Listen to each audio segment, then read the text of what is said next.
Students, आज हम modern physics का पहला लेक्चर लेंगे।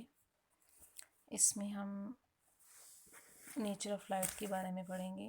जैसा कि आपको पता है कि लाइट ड्यूल नेचर रखती है, तो इस चैप्टर से ऑनवर्ड जहाँ जहाँ लाइट का जिक्र आएगा तो उसका मतलब not only visible light but the whole spectrum of electromagnetic waves.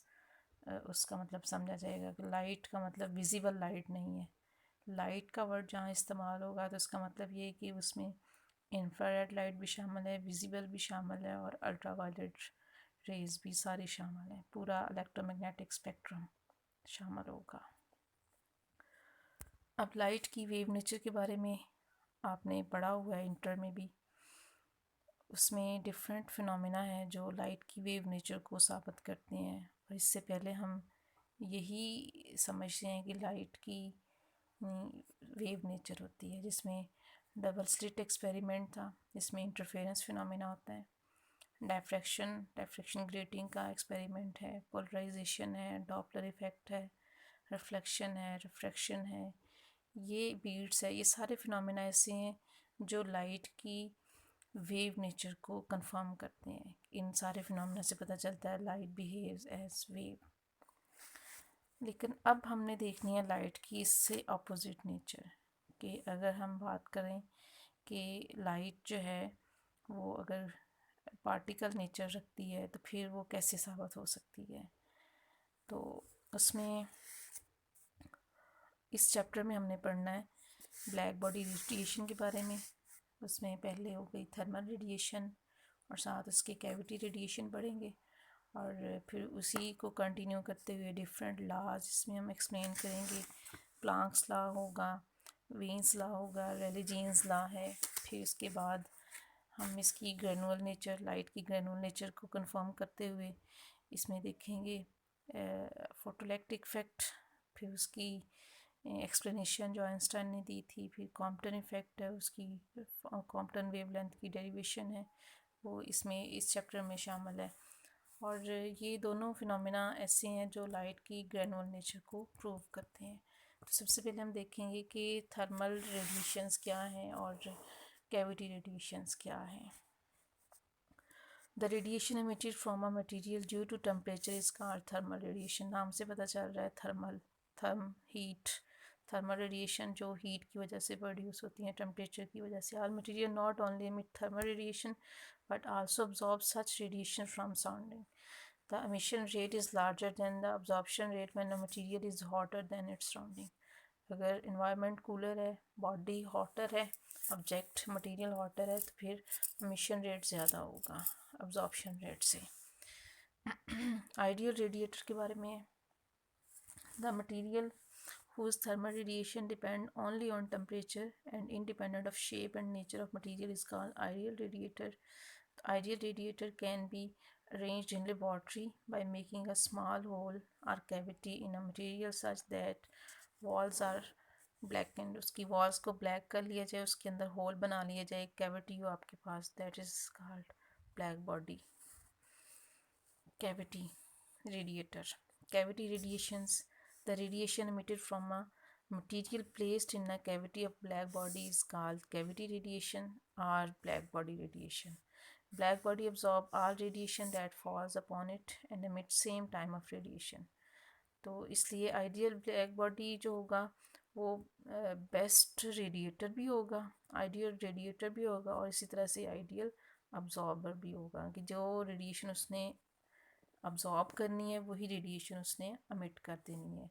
और ब्लैक बॉडी आपको पता है black colour is best absorber, तो वो हर रेडिएशन को अब्जॉर्ब भी कर सकता है। और इसी तरह से जब वो उसको मिट कर, उसमें से रेडिएशन को मिट कराया जाए, उसको गर्म किया जाए, उसको हॉट बनाया जाए, तो फिर वो जितनी रेडिएशन उसने अब्जॉर्ब की होती हैं वो सारी रेडिएशन को अमिट भी कर सकता है। अब इसमें नीचे एक ग्राफ दिया हुआ है साइड पे, जिसमें एक्स एक्सिस की लॉन्ग वेवलेंथ है और वाई एक्सिस की लॉन्ग उसकी इंटेंसिटी है। इसको स्पेक्ट्रम ऑफ थर्मल रेडिएशन कहा जाएगा। The spectrum of thermal radiation obtained through experiment, it continuous as shown in diagram. It provides information about intensity and wavelength. इसकी दो टाइप्स की करैक्टरिस्टिक्स यहाँ पे स्पेक्ट्रम की डिस्क्राइब की हुई हैं। इसमें से पहली जो है वो टेम्परेचर डिपेंडेंट करैक्टरिस्टिक्स है और दूसरी जो है वो मटेरियल डिपेंडेंट करैक्टरिस्टिक्स हैं। तो पहली टेम्परेचर डिपेंडेंट करैक्टरिस्टिक्स देखें। The temperature dependent characteristics has two parts. One is with increase in temperature of material, the amount of emitted radiation also increases. क्योंकि टेम्परेचर बढ़ेगा तो रेडिएशन जो अमिट होगी उसकी अमाउंट भी बढ़ेगी। और अगर हम टेम्परेचर ऑफ मटेरियल को इंक्रीज़ करते हैं तो wave length of the emitted radiation decreases. यानी कि ये दो चीज़ें हैं, रेडिएशन की अमाउंट बढ़ेगी लेकिन जो वेव लेंथ है वो शॉर्टर हो जाएगी, डिक्रीज़ हो जाएगी। For example when platinum wire is heated it appears dull red at 500 degree centigrade, changes to cherry red at 900। ये जो कलर चेंज हो रहा है मतलब उसमें से जो रेडिएशन इमिट हो रही है वो किस कलर की होंगी, उसकी वेवलेंथ देखिए चेंज हो रही है। पहले वो डल रेड है, फिर वो चेरी रेड हुआ, फिर ऑरेंज रेड होगा 1100 पे, फिर येलो होगा 1300 डिग्री सेंटीग्रेड पे, और फिर वो वाइट यानी कि वायलेट की तरह उसका हो जाएगा कलर 1600 डिग्री सेंटीग्रेड। ये प्लैटिनम वायर की बात कर रहे हैं कि उसमें देखें टेम्परेचर बढ़ने के साथ साथ वेवलेंथ शॉर्टर होती जा रही है, इंटेंसिटी भी ऑब्वियसली बढ़ेगी। मटेरियल डिपेंडेंट करेक्टरिस्टिक्स क्या कहती हैं कि the characteristics of spectrum of thermal radiation depend upon shape and nature of material. अब इसमें दो मटेरियल लिए हुए हैं, एक टंगस्टन है और टेम्परेचर जो है वो दोनों का 2000 केल्विन रखा हुआ है। पॉलिश सरफेस उसकी है, फ्लैट पॉलिश सरफेस टंगस्टन की है। उसमें से जो रेडिएशन एमिट होंगी उसकी इंटेंसिटी 23.5 वाट पर सेंटीमीटर स्क्वायर। और इस तरह से फिर पॉलिश फ्लैट सरफेस ली है मोलिब्डेनम की, उस वो भी सेम उसी टेम्परेचर पे रखा हुआ है, उसकी इंटेंसिटी 19.2 वाट पर सेंटीमीटर स्क्वायर। इसका मतलब ये कि मटेरियल भी मैटर करता है कि आप मटेरियल कौन सा लेते हैं। सेम टेम्परेचर हो, एक जैसा ही एरिया हो, तो फिर हम देखेंगे कि किसकी इंटेंसिटी ज़्यादा हो, तो फिर वो डिफरेंट मटेरियल की डिफरेंट इंटेंसिटी होगी रेडिएशन एमिट करने की। अब हम देखें नेक्स्ट प्रॉपर्टीज़ है ऑफ कैविटी रेडिएशंस। इसमें पहले नंबर पे है स्टेफन बोल्ट्जमैन लॉ, फिर है स्पेक्ट्रल रेडियंसी और फिर है वीन्स डिस्प्लेसमेंट लॉ। ये तीन चीज़ें हमने डिस्कस करनी है इसमें। तो इसमें पहली देखें Stefan Boltzmann law. Stefan Boltzmann law की जो स्टेटमेंट है ये पहली लाइन से स्टार्ट होती है। Total radiated power, total radiant power per unit area of a cavity aperture is called radiant intensity. इसको आई से शो किया जाता है। This radiant intensity is directly proportional to fourth power of absolute temperature. I intensity is directly proportional to fourth power of temperature. Proportionality को ख़त्म करें, sigma आ जाएगा constant of proportionality which is called Stefan-Boltzmann constant, and its value is 5.67 10 raised to minus 8 watt per meter square per Kelvin 4. The ordinary hot objects always radiate less radiation than cavity radiator. Cavity radiator is best, is ideal radiator. तो आपके पास एक ordinary object है और एक ideal cavity radiator है, तो फिर आपके पास कैविटी रेडिएटर से रेडिएशन ज़्यादा अमिट होंगी। Therefore, more general form of Stefan-Boltzmann law can be written as I is equal to sigma epsilon T fourth. Here, epsilon is called emissivity of surface of material, and it is function of temperature. Emissivity for ideal cavity radiator is 1, and for all other material its value is less than 1. इसलिए फिर उसकी intensity की value भी कम होगी बाकी सारे ordinary objects के लिए। अब सेकंड पॉइंट पे आ जाए।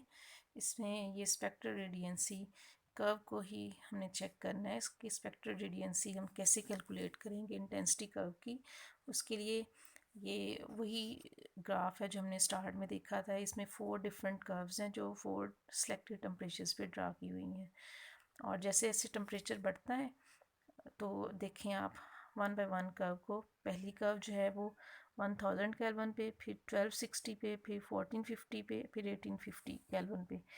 और जैसे जैसे टेम्परेचर इंक्रीज़ हो रहा है तो उसके साथ देखें जो मैक्सिमम इंटेंसिटी है वो शॉर्टर वेवलेंथ की तरफ शिफ्ट होती जा रही है कि कहाँ पे हमें इंटेंसिटी की वैल्यू ज़्यादा मिलेगी हर टेम्परेचर के लिए, तो वो शॉर्टर की तरफ पीछे को ग्राफ आ रहा है। The spectral radiancy curve at a given temperature shows energy is not uniformly distributed. The increase in temperature causes an increase in energy emission. The radiant intensity increases with increase in wavelength, and at a particular wavelength it has maximum value. With further increase in wavelength the radiant intensity decrease. पहले इसकी value increase होती है, फिर wavelength मज़ीद ज़्यादा होती है तो इंटेंसिटी कम हो जाती है. The total radiated power per unit area of cavity aperture is called radiant intensity. ये पीछे भी हमने पढ़ा है अभी. The radiant intensity increases with increase in temperature. The radiant intensity per unit wavelength at a given temperature is called spectral radiancy. ये ध्यान से सुन लें इसकी statement. The radiant intensity per unit wavelength at a given temperature is called spectral radiancy. और इसी की भी equation है कि अगर हम उसमें देख लें कि spectral रेडियंसी R which is function of wavelength due to intensity Di which is function of temperature in wavelength band, d lambda is written as R which is function of wavelength is equal to Di over d lambda. यहाँ पे हम Di को separate कर लें तो intensity की value for the full range of wavelength हम calculate कर सकते हैं. इन्फिनिटी 0 से लेकर इन्फिनिटी तक उसकी लिमिट्स आ जाएंगी wavelength की. The spectral radiancy tells how intensity of cavity radiation varies with wavelength for a given temperature. The spectrum shows spectral radiancy for cavity radiation at 4 selected temperatures.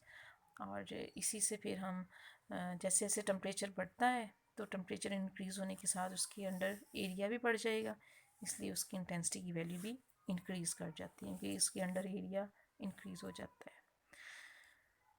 Next है Wien's displacement law.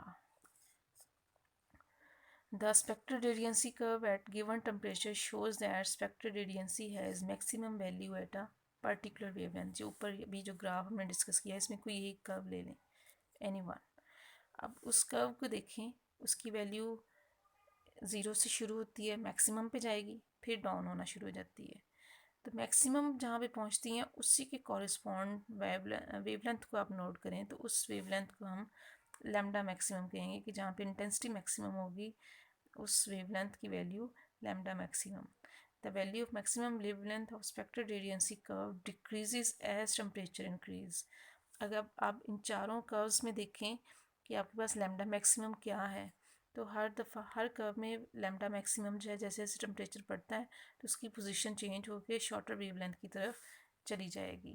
पहली curve जो सबसे नीचे है उसमें wavelength की value तकरीबन mid में आ जाती है. नेक्स्ट में देखें थोड़ी और पीछे 0 की तरफ आना शुरू हो जाएगी, फिर और आगे आगे जैसे जैसे आप ऊपर को जाएंगे टेम्परेचर बढ़ाते जाएंगे तो वेवलेंथ लैम्डा मैक्सिमम चाहिए शॉर्टर वेवलेंथ की तरफ जाना शुरू हो जाएगी. It means maximum wavelength is inversely proportional to absolute temperature. कि टेम्परेचर के साथ लैम्डा मैक्सिमम का इन्वर्स रिलेशन है. तो यहाँ पे इस प्रोपोर्शनैलिटी को ख़त्म करके इक्वल लगा लें. अगर आप ये नीचे वाली इक्वेशन है बी जब आ जाएगा तो फिर साथ इक्वल लगाएंगे, आप प्रोपोर्शनैलिटी नहीं लगाएंगे. फिर b is proportionality constant which is called Wien's constant. Its value is 2898 micrometer Kelvin. This formula is used to determine the temperature of black body. Thank you, students.